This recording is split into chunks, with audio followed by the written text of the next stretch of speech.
Well, welcome, Nancy of Nancy Dilts Wardrobe Consulting. Excited to have you here to have this conversation. So, Nancy, I think I've spoken to you about this before, but I want to give you the specific context and the reason why I'm excited for this conversation. I think about entrepreneurs. I think we can class entrepreneurs in three kind of like different ways. There's what I call the emerging entrepreneur, right? So this is the entrepreneur who's kind of looking to, or has left their job and is looking to kind of create income through a business. There's the profitable entrepreneur who has really mastered the art of like, hey, how to create money and create wealth through a business. And then what I call the powerful entrepreneur. And the powerful entrepreneur is one that is actually creating real change and using their business to impact the world.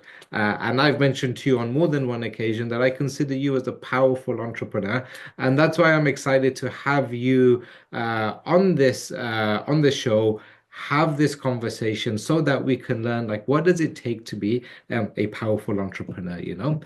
The reason why I class you as a powerful entrepreneur is this your ability to have created a business that offers a premium service. And I'll hand over to you in just a second so you can explain exactly what you do. But for those of us who are listening, is that you create personalized shopping experiences, right? You're a personal stylist, you help people, you're a wardrobe consultant, which is seen as a high-end service.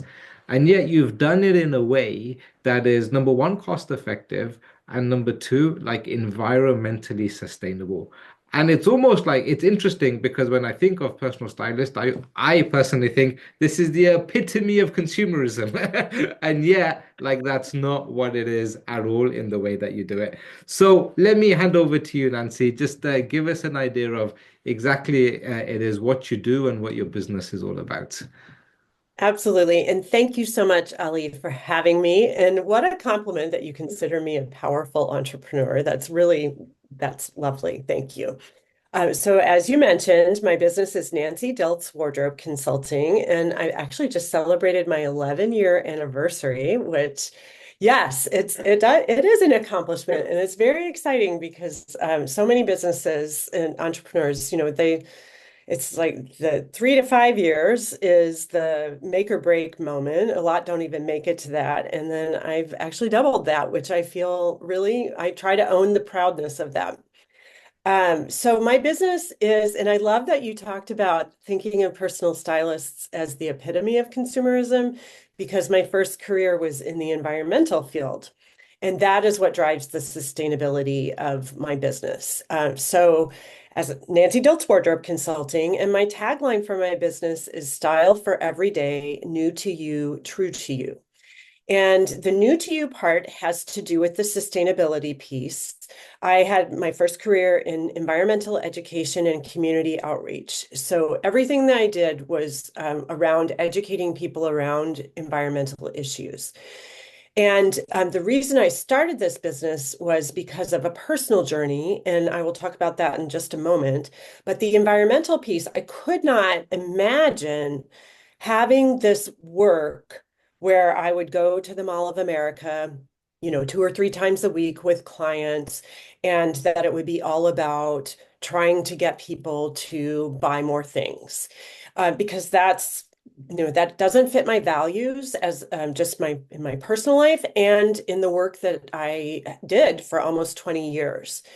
And then I landed on the sustainability piece of helping people to build a sustainable wardrobe by making the clothes they already own as functional as possible, because that's the most sustainable thing you can do with your wardrobe is to make the clothes that are already in your closet work well for you.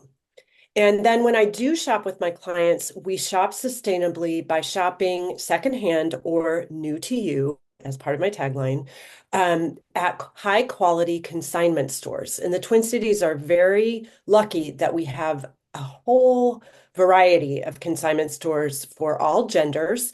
And you can find really amazing, high quality designer clothing at secondhand prices. And so it is much more affordable. and much easier on the environment because you are reducing consumption.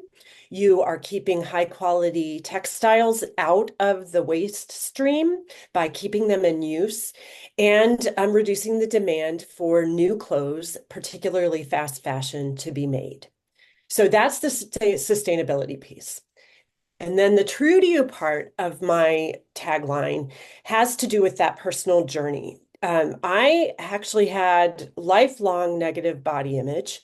And even, even as a small child, I remember just wanting to disappear into the woodwork. And I used to hide in my clothes. And when I was 36, I had my daughter.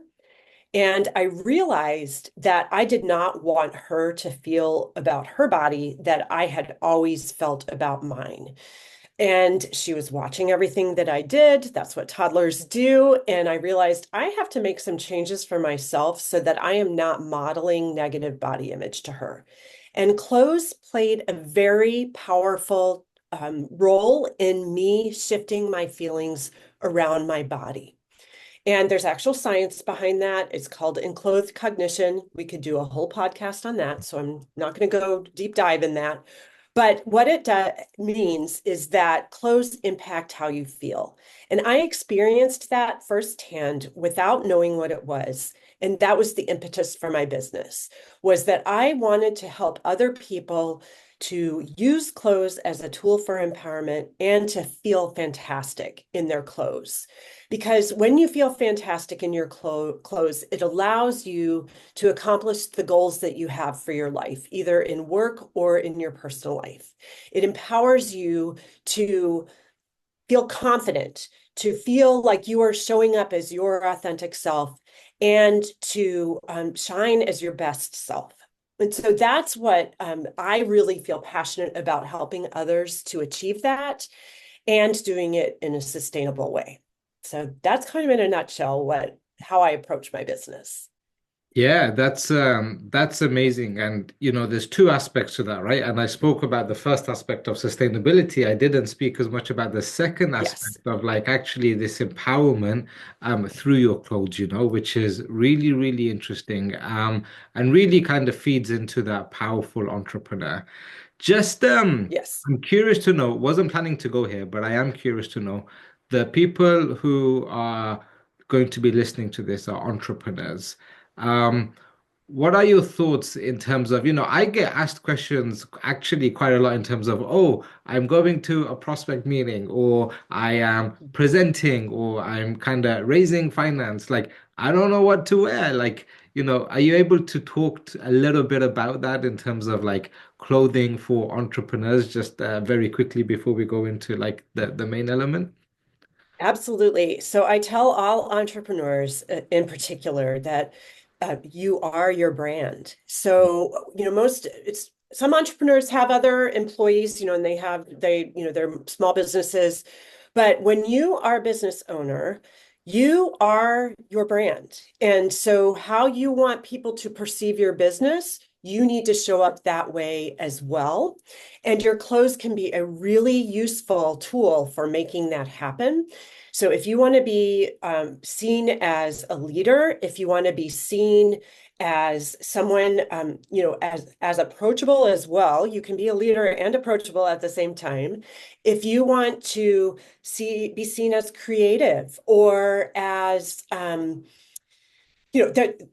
gamut. It's really depends on who you are and what your business is, but you can use your clothes as a way to do that. And my philosophy is that you can actually never be. You can feel overdressed, but it's way better to be overdressed than underdressed in any context. Mm. And so making sure you can still dress casually, but making sure that you are polished and that your clothes fit you well and that you wear items with structure like collars. It doesn't have to be always a blazer or a sport coat, but wearing things that have structure to them can convey confidence and help you to feel confident. And so that's a lot of what I do is helping people to dress for how they want to feel and be in their lives, either as executives or CEOs, founders, or just advancing in their careers in employed work. That's exactly what I'm doing, is helping people to do that. Absolutely. I love that. That's great. And like the perspective here, which I'm taking away is like, hey, I'm creating a business, I'm creating a brand. Actually, what I wear, and I would say inside and outside of working hours, right? Even though that's not a thing for 100%. like has an impact. And it reminds me of a book. I'm not sure if you've ever read it. It's called The Alter Ego. I can't remember who the author is, but he talks about, hey, when I used to have sales calls, it wasn't something that I was used to doing. And so what he done was like he had a look at, wait, what do good salespeople do? How do they dress? How do they act? And he was like, well, they come across very smart, very intelligent. And he had this perception that if I wear glasses, I come across smarter. So he went, bought a pair of glasses. He didn't have a prescription, but like for every sales call I had, I'd wear this glasses. And as I wore these glasses, like I felt like I was a different person, a little bit like he gave the Yes, Superman analogy. And I think that's really powerful as entrepreneurs. We can actually, buy our clothing, change the energy that we have as we're going into different situations. So and that's great. Thank you very much for sharing. yes, That's, I think, a powerful takeaway. This conversation is built on a little bit of randomness, right? And the way we're going to yes. start off, before we go into your theme, which we met a few days ago and actually picked that out, we're going to do what we call the quick fire round. And the quick fire round is this. I am going to bring up a random question generator, we're going to pick three questions. We'll pick the first one. You've got a few moments to think about it, not long, it's like 2 seconds, and then the 20-second timer starts, and we're just going to get your thoughts and opinions on whatever the question is that comes up. Is that good? Yes, I feel like I'm in the hot seat, but let's do it. It is the hot seat. Are you feeling warm? Yes. All right, let's go. Here we go. Let's get the first one. What's your favorite way to build relationships with clients? I love that. The relationship is everything to me, Ali. And so I really take time to try to get to know my clients. I do a complimentary initial consult so that I can really start to know them and build a trust relationship with them. Thank you. That's All right. 20 seconds is really 20 fast. I'm seconds just going to tell you goes that. fast. It does go fast. All right. Here's the second question. Which company or brand do you admire and why? Oh, wow. Okay, I'm going to just throw out two. Eileen Fisher, it's a clothing brand, and Beauty Counter is a makeup and skincare brand. And it's because they are women owned and B Corps. So they are really, really committed to sustainability and doing amazing things. Nice. Thank you. And the third one. What's your favorite way to celebrate success? With friends and family, and just like not do a big huge thing, but to it is really important to celebrate success and just to have a nice meal and time with people I care about. Perfect. All right. You even had 2 seconds spare on that one. I know. You got more I disciplined got with the time as we went along. I love it. yeah, I Excellent. can get talking. I know you already know that, but I can get talking. All right. Well, hey, let's go on to the main topic of conversation then. So we met a few days ago. We generated two random questions. The two you picked out, well, the two that got selected for you, I should say, there was one around growing your business. There was a second Yep. one around resilience in business. Which one are you going for? I'm going to go with resilience in business. Okay, all right, great. Well, that's the one that people were asking for on LinkedIn, and that's the I one that saw I'm that. leaning towards. So, okay, great. So I'm gonna open up with an opening question, Nancy, Hmm. which was already selected, and then truthfully, wherever the conversation goes. I don't have any other pre-prepared questions for you, but we're gonna open up this one then on what's one challenge that tested your resilience, and how did you push through? So as I was thinking about this, I actually maybe I'm a nerd. I don't know, but I know I know what resilience means. What my belief of resilience is, and I actually decided to look it up to look up the definition of resilience. And there are two primary definitions. Is it okay if I read them? Because I just Sure. thought it was really interesting. So the first definition of resilience is the capacity to withstand or to recover quickly from difficulties or toughness. And that's what I immediately think of when I think of resilience.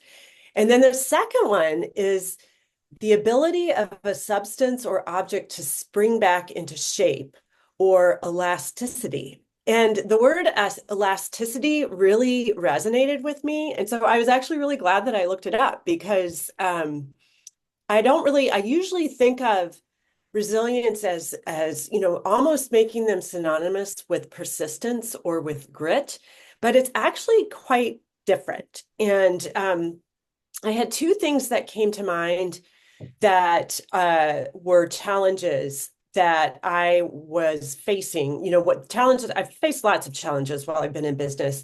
One is an obvious one, which is the pandemic. And I work in person with my clients and had historically worked in person with my clients. And when we went into lockdown, my business came to a shrieking halt, as did many other people's businesses. And it helped me, it actually forced me, if I wanted to continue, it forced me to pivot and figure out how to offer my services virtually, which I did. And so that was a way that I pushed through to be able to, and I continue to offer my services virtually now. And so it allowed me to sort of grow an edge that I had actually been resistant to in my business to date before the pandemic started. And so that was really, that was a way to be resilient in a time of adversity for everybody. But the one that I really would prefer to talk about in more detail is this past fall. So I have migraines. It's something, many people suffer from them. And as I also believe in that it's very important to be transparent, but I'm in my mid 50s, and when I reached menopause, my migraines increased dramatically. And so this past fall, they've actually been quite debilitating. And it literally, my health forced me to look differently at my business. I am a person who historically pushes through. I would actually push through, when with clients, I would push through migraines when they would begin and push through until I was finished with the session to address them. My body has told me you cannot do that. You need to stop doing that. And I've realized, I think that that's why the definition of resilience as elasticity really resonated with me, because I think that resilience is actually it's you're faced with a challenge, but it's also having the ability to adapt with change. And it means also having a growth mindset in that there isn't, and this was like in the pandemic as well, there isn't always just one way to do things. And the thing that I've had to think the most about and have resilience in is that success, and you actually have talked with me about this in coaching in the past, Ali. You have talked to me about that money or, growing your business to a certain level is not the only measure of success. Having your health is a measure of success. Having flexibility in your schedule is a measure of success. Having the ability to stop when you need to or to pause when you need to is a measure of success.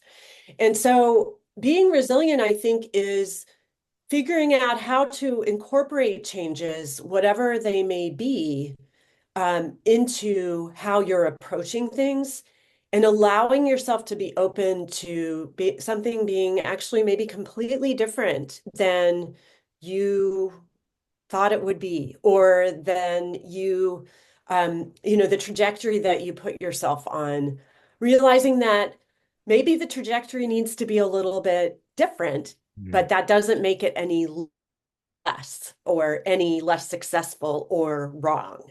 And so that's what I'm trying to really embrace the idea of being open to new ways of doing things mm, and finding resilience in that. And persistence and grit are also there, and I'm not tossing those out the window, but I'm looking at things a little bit more flexibly, I guess I would say. mm. I love that. Thank you very much for sharing. Here's the like it's really interesting that you done the definition, right? Because um when I think about and I do the same. I mix the two up, so I appreciate the distinction, right? But based on what you've said, I see like persistence and grit as like getting through the thing that I need to get through, right?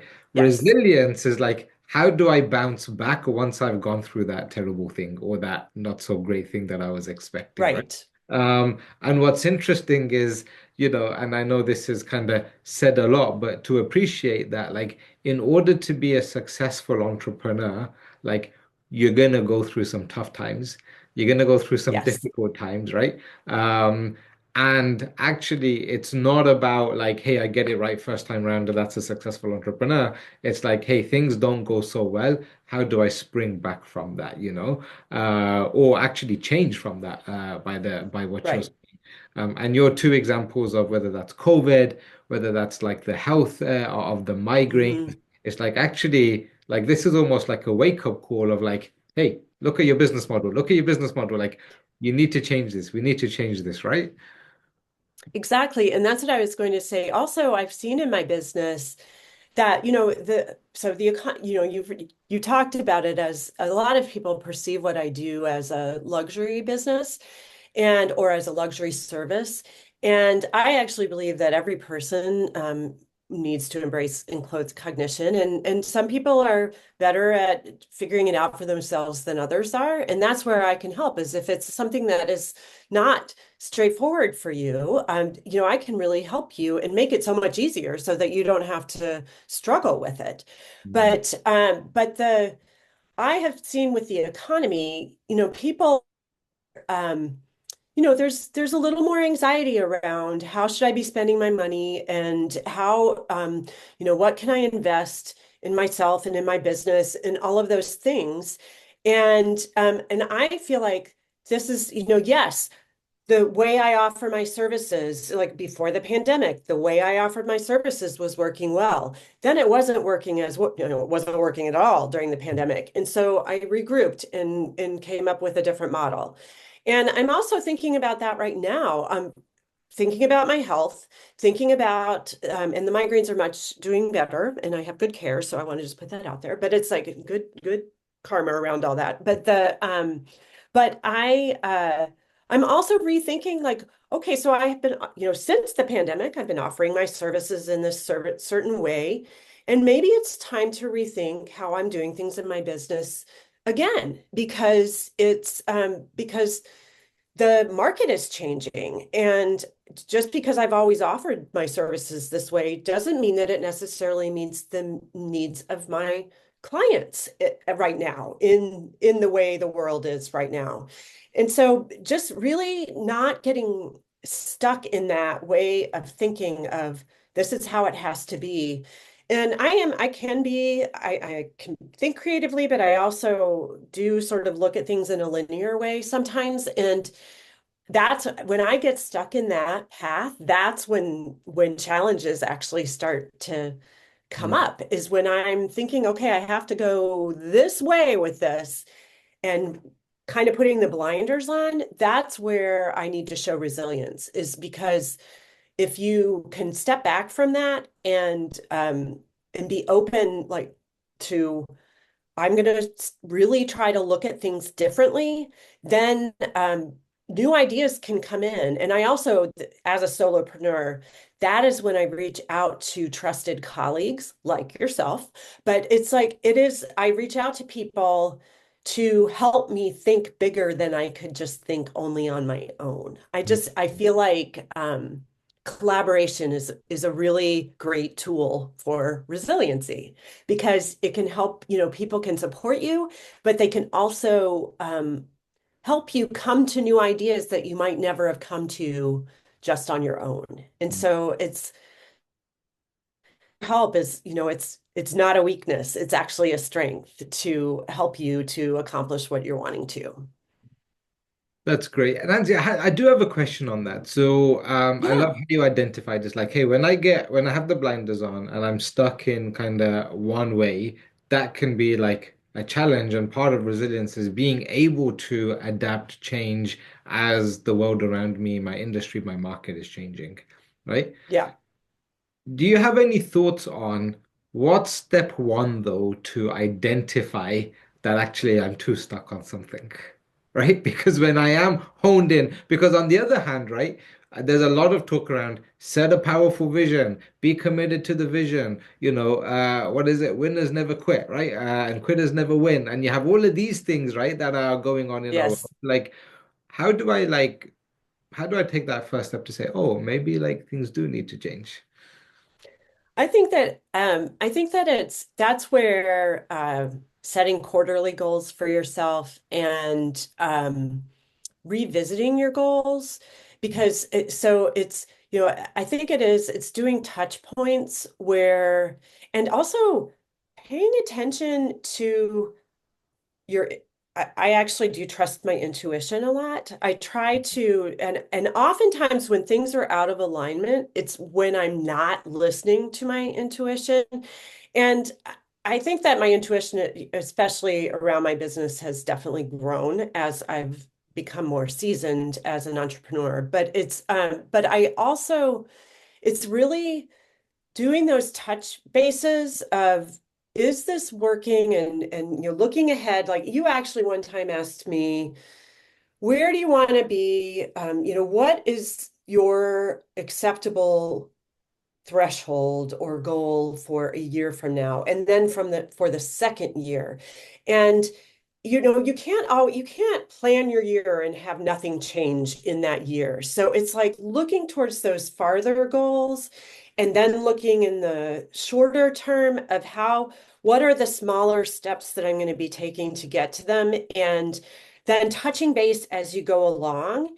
And if things are just really, really not working and you're not feeling good about it, and if you feel like you're frustrated all the time or pessimistic, that's where those are the signs to be stepping back, looking at the big picture and thinking about, okay, is this actually the right path? I decided on these small steps for this goal.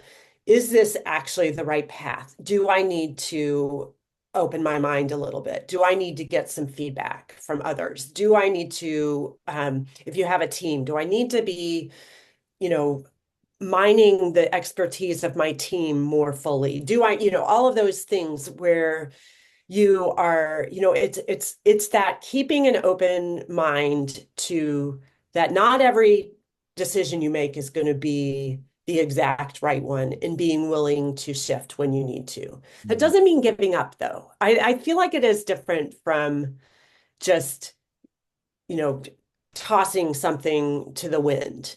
What's It's the it's difference it between giving up and changing direction? I think that giving up is not being willing to change direction and try something new and um and letting just it's not working after however many months or whatever and just again just tossing it, not really, allowing possibility of looking at it in different ways. Mm. And that's where so my I was talking about my services. My services have been they've been I've offered sort of different level packages and things over the years, but they've been pretty consistent of how I've offered them.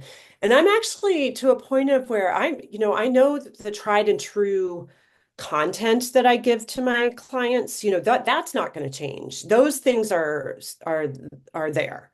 but how I it's like, okay, but I can think differently about how I package them and how I'm offering them. And I think that that's not giving up on my services.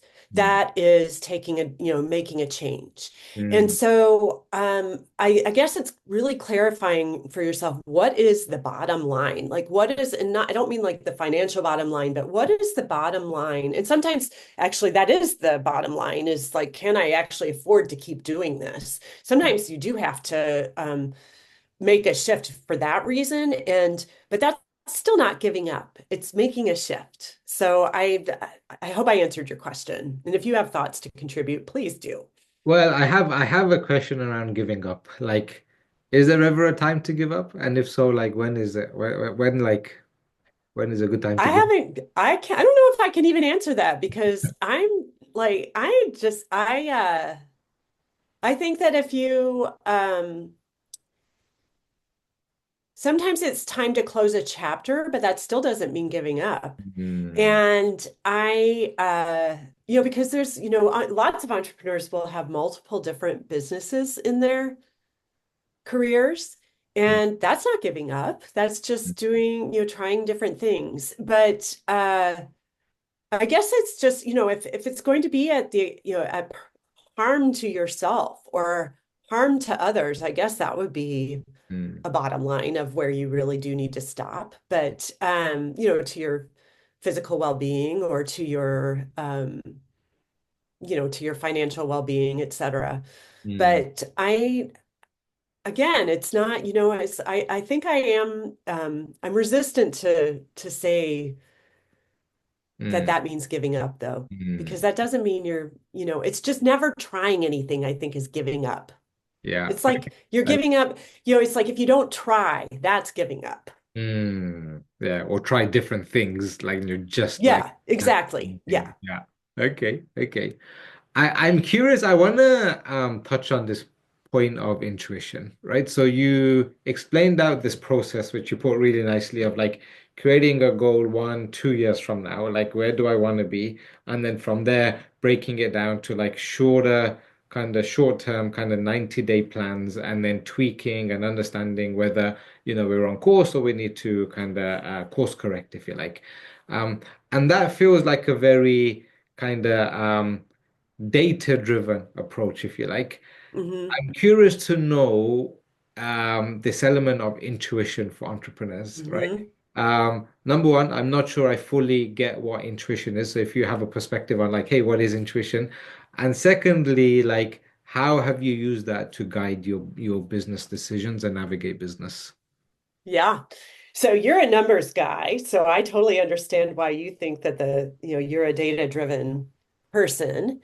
I do use data, and I'm much, and you're obviously a feelings person too, but I definitely intuition is one of those things that I actually um it's so my intuition is so I try to approach my business and I don't try to I do approach my business with my values front and center. And and obviously I highly value sustainability and I highly value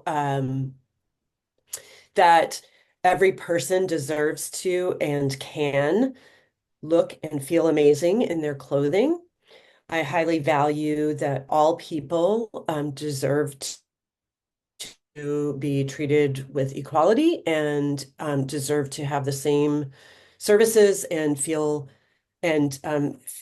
equal in the world. And so I do, so those are things that drive who I am and drive my business.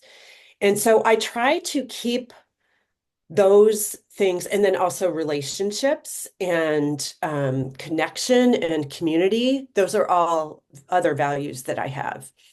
So I try to keep those things in my mind when I'm making decisions about things, and do these decisions I'm making match my values? So that's not exactly intuition, but that is it's that sort of whole holistic look at how I'm choosing to operate. And then the intuition is I try not to be impulsive about decisions.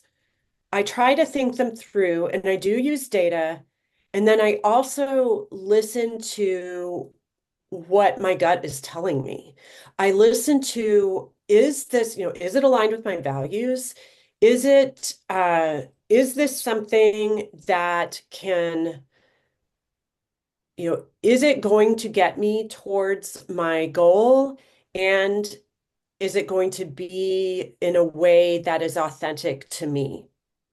And so those are the kinds of questions that are not so data driven that I'm asking myself. And those are the things that I often will be mulling over for a little while before I make a decision, because usually I get clarity around those thoughts. And data can actually inform those thoughts. Mm. But that is allowing myself that time to get clarity before I jump into something. Yeah. And some people might say, well, then you might never take action. And it's actually, and there's also the phrase that inaction is an action.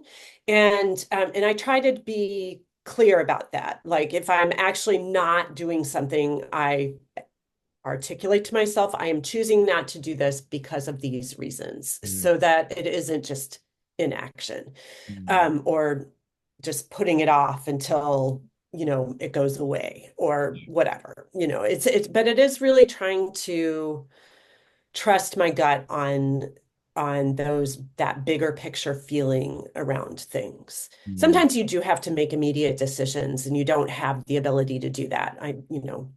Reality gets in the way sometimes. Mm. But I do really, for bigger decisions around my work, I really try to do that if possible. Yeah. I appreciate that and I appreciate your response. And you've kind of talked a lot about kind of intuition being around this, right? Like alignment of goals, Yeah. being authentic, having a look at that bigger holistic picture. And I've heard intuition, or I would say the best definition for me of intuition that I've come across is when somebody called it's high level pattern recognition, right? Yes. So what do I mean by that? It's that like I think when we use our intuition, we go through life, we collect a lot of data, right? But most of Hmm. that is just sitting somewhere within our brains, within us. But actually, even though we can't point to it, we can sense, we get a feeling that, hey, this feels good or no, it doesn't, right?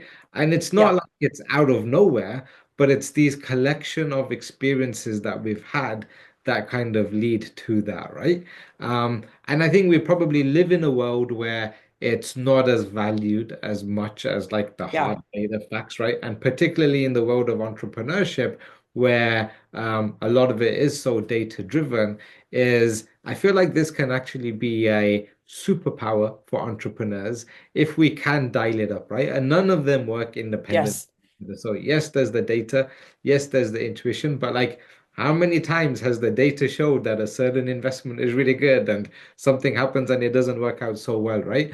And I think that's Right. the areas where intuition really comes in. Is like, hey, when I can't point to something specific, I can't articulate it, but inside this just either feels great or doesn't feel so good. And I'm gonna use that as part of my decision-making process, you know? Yes, and I think particularly for emerging or newer entrepreneurs, when the bottom line, the financial bottom line is more, it's a factor for sure. And actually, it's always something you need to be thinking out. It is your work. It's it's your income. It's not you're not doing, yes, you're passionate about it, but that's not the only reason you're doing it. You're also earning a living. And so, but when I feel like I get the most paralyzed when I am letting finances have too big of a role. And it's not, again, I'm never not thinking about it, but if I'm making decisions only based on my finances, that is where things can get in trouble of not feeling good about things or saying yes to something I should have said no to, or spreading myself too thin, different things like that, where it's like yes to every single networking opportunity so that I can meet as many people as possible to grow my business. And actually, that doesn't, that yes, you're going to meet more people, but are they the right people? It's like being more intentional and trusting your intuition or your patterns of data. I mean, all of those things, trusting that and being unafraid to say no to something, if your gut is telling you that this client is really not going to work out well, that's not a bad thing to trust your intuition on that. It's because you do say yes and then it goes badly. And that actually could end up reflecting badly on you, even though it had nothing to do with you. It was not a right fit, but it didn't have anything to do with your quality of work or, et cetera. And so it is really, I like how you talked about like looking at the data and then also keeping the numbers and the, your wisdom from your experiences and what you know about yourself, keeping those at play together. I think that that's where you can really make sound choices Nancy, I in want to how play you want to devil's move advocate forward. here. What's that? I want to play devil's advocate here. Oh no. Right. So on the one hand, you said, hey, look, you don't have to do everything, right? Sometimes it doesn't feel good. Sometimes it feels draining. And or actually before that, you said, when I make my decisions based solely on like the financial and the money side of things. But Nancy, I create a business to create money and actually Yeah. need to hustle, right? And I'm part of the 5 a.m. club and I do all of the things and I need to do all of the stuff because I don't want to be lazy. I want to be super productive, super efficient, do all of the things because I'm gonna make a bunch of money. And you know what, Nancy, once I'm there, like then I'll rest or I'll rest when I'm dead and all of these things. Like, how do we reconcile the two, Nancy? I'm just totally pushing back on that. I know you're doing that. You're poking at me. I'm gonna say that busyness does not bring business necessarily. Oh, It's like I don't maybe I made that up or I don't know. I don't know I like if it. that's I somewhere like else. it. But busyness does not make business necessarily. It's much more valuable to be strategic with your time because your time you don't get back. And if the migraines have taught me anything in the past few months, you don't get your time back. And so and that doesn't mean that you don't work hard. I do work hard, and I've had to stop working as hard. And I have people, trusted people, telling me, "Is this the right thing for you to do?" Like that, my assistant will call me. I've asked her, call me on something if I'm ever going, if your little spidey sense comes up saying, "Does she really need to be doing this? Is this actually in her best interests for?" what her goals are because she knows my goals. She does, and that's actually really helpful because it reminds me, oh, wait a second, yeah, no, that isn't actually getting up at 5, and I'm not a morning person, so I would never do well at a 5 a.m. meeting thing, no way. But making it so that if you work yourself so much to make money that then you're ill or you drop dead, what's the point? Mm, Your life is we're working for our lives, not mm, the other way around. And so I feel like yes, working hard, there's merit in working hard, but you want to make sure that you're working well while you're working hard, that it's actually bringing the results that you want. Because if you aren't reflective about that, you may work really, really hard and not actually reach the goals that you have. And that's where you need to be willing to adapt and look yeah. at, that's where elasticity comes in, is being willing to look at that. So Yeah. I appreciate that. And I was paying a little bit, but I appreciate it I because know. it's we can get sucked into it, right? We can get sucked into it. There's Absolutely. so much out there, right? Particularly on kind of social media feeds. Coaches, me, like we're guilty of this, right? Promoting Yes. kind of unhealthy habits. And I think, and I think what you said there in terms of like, you know, my business should fuel my life, not my life fuels my business, right? Yeah. And you spoke about it earlier where you said, like, there's other ways to measure success. One Mhm. thing that I think about is like, what's the dream that I'm funding, right? I literally had a conversation this Yeah. morning with a client where we were, hey, on track, he hit some really good quality goals in 2024. And it's like, all right, now I want to create this new revenue figure. And that's like, great. That sounds like a really nice number.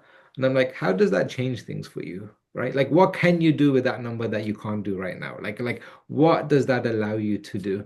Um, and he just pulls the distract and it's like, yeah, I don't know why that number is important, actually. You know, it's Yep. what they call the hedonic treadmill, I believe, right? They're like this constant pushing for more, pushing for more. But it's like, well, what is the big picture over here, outside of, Yeah. and I think You've that's asked me that same question too. The first thing you've asked when I've talked with you about an idea, you're like, well, why do you want that? What mm, is it that, why? And that's a really good question for people to ask themselves. Why am I doing this? Why is this why why is this what I think should be? And does it align? And this is where values, I do try to be a values-centered business. And so does it align with my values? Does it align with the dream? I love how you talked about the how does this meet my dream? Because that is, yeah, I mean, it's like, because, and there's the thing where you're not going to be like regretting, not working harder when you're on your deathbed. Honestly, you're not. You're going to regret, if there aren't relationships, that, the loss of relationships, or if you weren't as attentive to the relationships that you have, or all of those things. I consider it a privilege that I actually my work is doing something I'm really passionate about and I love it and it most of the time it doesn't feel like work. mm, When I'm with my clients, it doesn't feel like work at all. It's I love it. Um, and my family and my that's what's most important to me though, and it's not making a bajillion dollars. It's having a good life with my family. That's the dream. And so when I remember that, then it helps to, and if, again, if you're needing to feed your family, you do have to be thinking about finances. Like if it's not happening, you have to think about that.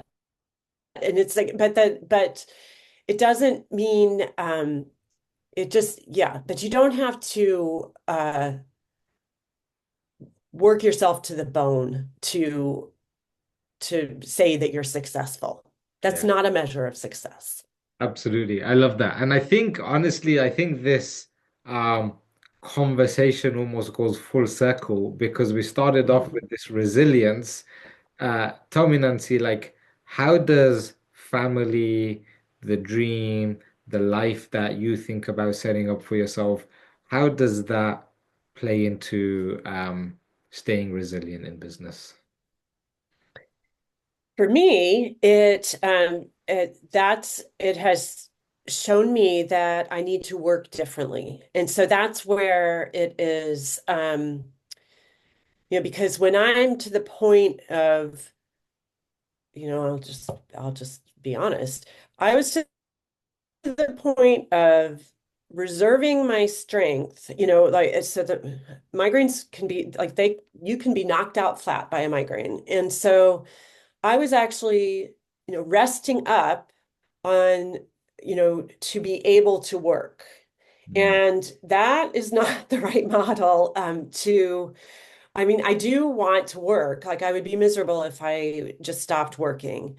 mm, And if I'm not actually enjoying my life, in order to be able to work, that's not in alignment. And so if I'm not actually able to engage with my family in the way that I want to be able to work, um, something needs to shift. And how I work needs to shift. And so that's what where I think about the resilience of I need to really, and that's what my quarter Q1 in 2025 is the revisiting of that is to that's those are my goals for 2025 or Q1 is to open my mind and like, and I call it, I'm from former education days, I call it fruit basket turnover. I am going to do a fruit basket turnover on my business in how I offer my business, meaning that I'm going to just toss it and not throw it all out, but just turn it upside down and be like, not refine, but look at it in a completely different way and see Wow. what lands. Mm. And it may look very similar to how I'm doing things, and I do end up refining, but I'm not going to start with that. I'm going to open broader, more broadly, and really just see and in collaboration with other idea makers, just and see what will because there might be something out there that I have never thought of. Wow. And it might be the perfect thing. And so it's just that how can I work differently? So Nice. maybe that should be I always have a word of the year and it'll be a phrase, but maybe work differently is my Yeah. phrase for And like how 2025. fun and Yeah. exciting is that, right? Like It is exciting. on the Yeah. one hand, it can be like, oh man, I have to change everything. But it's like, no, like this is No, fun. it's not. It's an To do things opportunity. differently. It's Ah, amazing. Yeah. yeah, It's amazing. great. So, Andy, this has been a really enlightening conversation. I appreciate the openness and the honesty, I think, in which you've shared some of the challenges that you've shared, because as business owners, like it's easy to kind of talk, easier, I should say, to talk about like the successes and all the good stuff. But when yes. you peel back the curtain, actually, there's things regardless of whether I'm a newbie emerging entrepreneur, an entrepreneur that's been around for more than 10 years, like there's constant kind of challenges and things that we're facing, right? Yes. Um, Before I kind of like summarize, is there anything that we've missed that you would like to kind of add to our conversation? I don't think so. I no, I don't think so. I guess well, when you were just saying that behind the curtain is Mm. it's true. People really do. Our culture is to only share our successes. And that's the first thing I say to people, to fellow business owners, is when they're like, oh, why is it, they're express feeling, being down on themselves about it. The first thing I say is, you don't know what's actually happening with other people. If I hear comparison or discouragement in that way, it's like you only see, like, we only see what's on the socials. We Mm. don't really, and what people put out there. We don't really see everything. And sometimes there's too much sharing of Yeah. all it's like there can be TMI. I get that. But I do try to keep it real to an extent on my social media because I do really feel like it isn't always wine and roses. It's not always perfect. And we only benefit by supporting each other in that, I think, not competing and pretending like things aren't hard sometimes. So Yeah, absolutely. And I think it's really powerful that you shared that. And I'd love to share something on that. And I think part of like, look, on social media, part of like sharing the successes and the good stuff is that, look, a lot of us are marketing, right? A lot of people are yeah, on social media not because they love being on, absolutely. but they're marketing and they need to portray some sort of image. I remember a time in my life where I kind of suffered a significant kind of setback in business. And this kind of really knocked me for six. And I was like, oh my God, I can't believe I made such a mistake. And I'm pretty fortunate that I have like people around me who are, 15, 20 years my senior, who I'm able just to pick up the phone to and like bounce off ideas. And I remember like picking up the phone saying, I don't know how to navigate this. This is terrible. But I remember before picking up the phone, I was so embarrassed for days or Yeah. I think I just let Yeah. it fester before I picked up the phone. And I had this conversation. And part of it was like the practical advice on how to navigate. And I was like, I'm so embarrassed. I can't believe I got myself into this situation. And each one of them, I'm two or three, but every one of them said, hey, let me tell you about the time when, right? And they had Yep. gone through something similar, if not bigger. And these are people who I, consider successful, values-based, all of the things.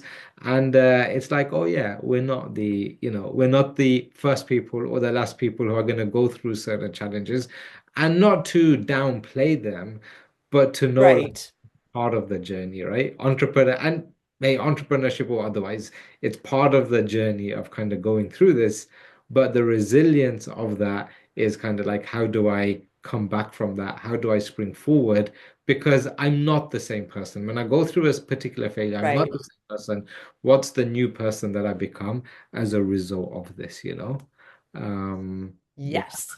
Okay, great. To summarize, Nancy, we've had an interesting conversation. I love the definition of resilience that you gave us, right? This ability to either like spring back or to like recover quickly, right? It's Hmm. this forward kind of facing reality as opposed to just kind of like getting through somehow, right?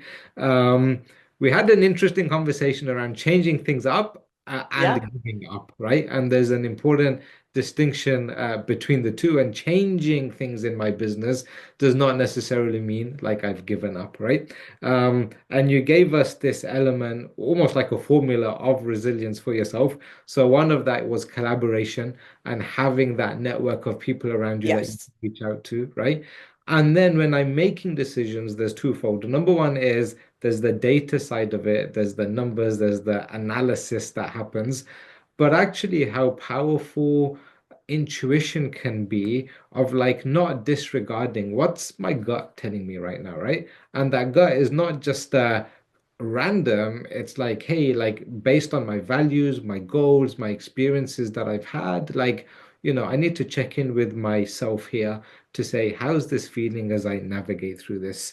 Um, and I think the wrap up of, do you know what? Like I can't, but like if I make decisions purely based on finances, that actually can lead to a slippery slope, right? That Yes. actually my business is there for something bigger to fund a certain dream. And I'm going to quote you directly, right? Business is not a way to build my business, right? Is Right. actually I need to take a step back. And part of resilience is playing the long game. And actually, like when things happen, it's like, all right, what do I need to do? And it's okay to change things, whether that's tweaks or what you're planning for 2025, which are drastic changes, or potentially drastic changes as you kind of like have this blank canvas, which seems really exciting and a really fun place to be. Yeah. I love how you said just that you said resilience is a necessary part of the long game. I love that because it is. It absolutely is. Yeah. It's Yeah, yeah. I So love it. So, Nancy, we're going to wrap up this conversation where we're going to get some questions from you, right? So, when we done the quick fire questions, that was questions that I had thought up, put in there.